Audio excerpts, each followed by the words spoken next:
इनजे करे जो आख़िर असां केसी ताईं इन करप्ट माफिया जा सूर सां लड़ंदासीं। असांजे स्कूलनि आहिनि उन्हनि जो को ॻाल्हाए नथो।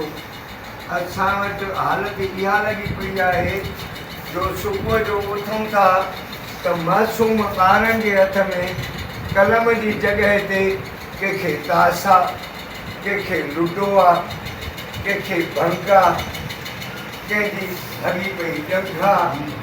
वञूं त वञूं काॾे? आख़िर केसी ताईं? यकीन कयो हिन असांजे ॻोठ में माण्हू ॾियारी रहनि था। 70% असांजो मुआशिरो भलो आहे। 30% करप्ट माफिया आहे जेका असांजे 70% खे कंफ्यूज़ कयो वेठी आहे। इन खे हल करण लाइ मंसूर बणिजी हिन पिंडाल में लथा आहियूं त तव्हां असांजो आवाज़ बणिजो, असांजा हमदर्द बणिजो ऐं हिकिड़ो माहौल जोड़ियो। अचो गॾिजी जॾहिं असां हिकु आवाज़ बणिबासीं त इहे जेके बि मसइला आहिनि, इहे जेके बि बुरायूं आहिनि, इहे ऑटोमेटिकली ख़तमु थी वेंदियूं। छो जो आवाम जी ताक़त वॾे में वॾी ताक़त आहे ऐं हक़ सच जी ताक़त सां पंतन पाक बि गॾु आहे, अलाह बि गॾु आहे ऐं हीउ मज़लूम बि गॾु आहे। बहितरी इहो थींदो तव्हां असांजो साथ ॾियो। इनशाअल्लाह असां अहिड़ी ॻाल्हि नथा कयूं त असां हीअं करे छॾींदासीं, हीअं करे छॾींदासीं, न, पर इनशाअल्लाह अलाह अलाह जो हबीब कंदो त सभु मसइला हल थींदा ऐं बुराइनि खे बि रिजेक्ट कंदासीं। पर इन जो वरी बि मां हर तव्हांखे रिक्वेस्ट थो कयां त तव्हां असांजो साथ ॾियो। इनशाअल्लाह नेक्स्ट टाइम ते जेकी पहिरीं मीटिंगुनि में बि दोस्त हुया, जेके ॿिनि में बि हुया, जेके टिनि में बि हुया, हाणे चौथी मीटिंग आहे। अलाह अलाह जो हबीब कंदो दोस्तनि जे सहकार सां।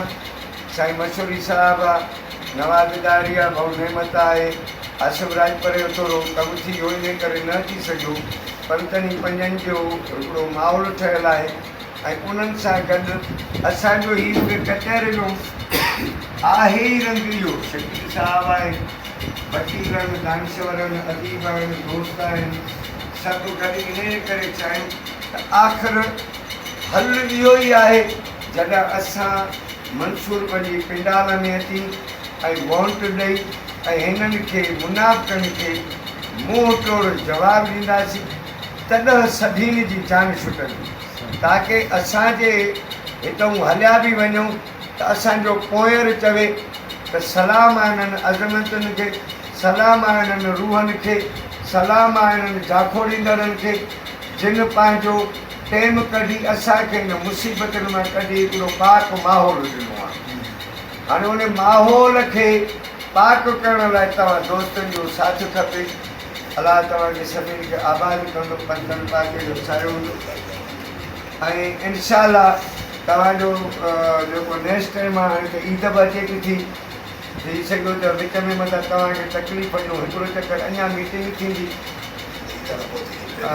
पहले ईद आहे ऐं तव्हांखे जीअं ॾाढो जमाल सां इहा ॻाल्हि कई भली हिकिड़ी त तव्हां हाणे तबलीग कयो, 5 दोस्त ठाहियो, 5 हमदर्द ठाहियो त बाबा अचो अचो हिन बुराइनि जे ख़िलाफ़ु हिकिड़ो हम ख़्याल पैनल ठहियो आहे, उनजो साथ ॾियो।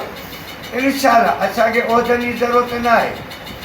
असां सिर्फ़ु हिन पिंडाल में लथा ई आहियूं मज़लूमियत जी आवाज़ लाइ त केसी ताईं असांजा मारूअड़ा झांगीअड़ा हिन अज़ाब जी ज़िंदगी में गुज़ारींदा।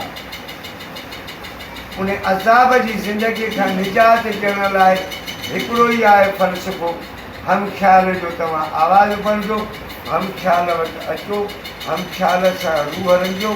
इनशाअल्लाह असां मां तव्हां आहियो, असां तव्हां मां आहियूं, हिकिड़ो ॼणा आवाज़ बणिबासीं त इनशाअल्लाह हे मुनाफ़िक़ ईअं भॼी वेंदा जो का ख़बर ई न पवंदी।